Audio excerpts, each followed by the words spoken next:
morning everyone, it's Maria Russell here with you today, and I am back for Trinity stamps. I'm going to share with you a process video of this cute gift card holder, as well as 3 note cards that I will be mailing out to my friends. I am going to start by showing you the items that I will be using today. I'm going to use the Folded Hug stamp set. This is a 3x4 stamp set, really easy to color, as well as the Make a Monster die set. And this is the first time that I'm using the die set, so I'm going to use those little monster hands there to hug the gift card. And then I am also going to use the Circle Stencil set, the smallest of the circle, as well as the Slimline frame and fold die set. This die set actually includes this die that I'm showing you right now that die cuts the note cards, as well as the rectangle stitch frame there that finishes that design. And those are the 3 note cards that I will be mailing out to my friends. And this is the cute gift card holder that has the monster little arms there that hugs the gift card. I am going to start by die cutting the note cards first, and I am using that second die. I will be die cutting it 4 times, and this is really nice because not only does it die cut for you, it also creates the crease so that it's easy for you to fold the note card. And then I am going to use that stitched rectangle that is included in the die set, and will die cut those 4 times. I will be stamping my image on this note card and then use my alcohol marker to color this image. But before I stamp this image, I will be running my fingers through this stamp set because this is the first time that I'm using it, just to get rid of the manufacturer oils and stuff like that. And then I am going to stamp it to get some good impression. Don't worry, I am not going to show you all of the coloring. I will only be showing you 1 coloring in this video because I pretty much did the same thing to all of the 4 projects here that I will be showing you today. So I will put some music on while you watch me color, and then I'll get back to you when the coloring is done.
That the coloring is done, I will be using my Nuvo liquid adhesive to adhere all of the colored images to the note cards.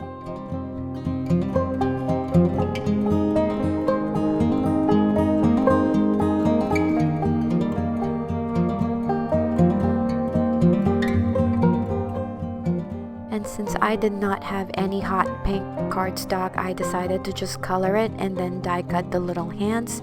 And now I am going to assemble this little gift card holder. But before I proceed with assembling the gift card holder, I decided to use the stencil, and I'm going to use this Trinity blending brush and just add some color to the cardstock. I am using the Hickory Smoke Distress Oxide ink with the blending brush just to add some interest to the card, and then I will be adhering the note card in the middle of this colored background. This is such an easy project, and you can basically do this with your kids, with your nephews, nieces, and this is gonna be so much fun for them because it doesn't really take a lot of effort to do these type of projects. And now I am going to use my foam adhesive to add the little monster's hands on both sides, and this will basically close and open the gift card holder. So you can see it's really easy, but it is so adorable, and I really love how this one turned out. I'm going to adhere this on an A2 size side fold card base, and this is pretty much done. I hope you guys enjoyed this video and found it helpful, and if you like this video, I'd be so grateful if you can kindly give this a thumbs up. The supplies I use will be listed and linked in the description box below. Don't forget to check out Trinity Stamps Inspiration on our blog, Facebook, and Instagram. Thank you again for joining me today. Happy stamping and happy crafting!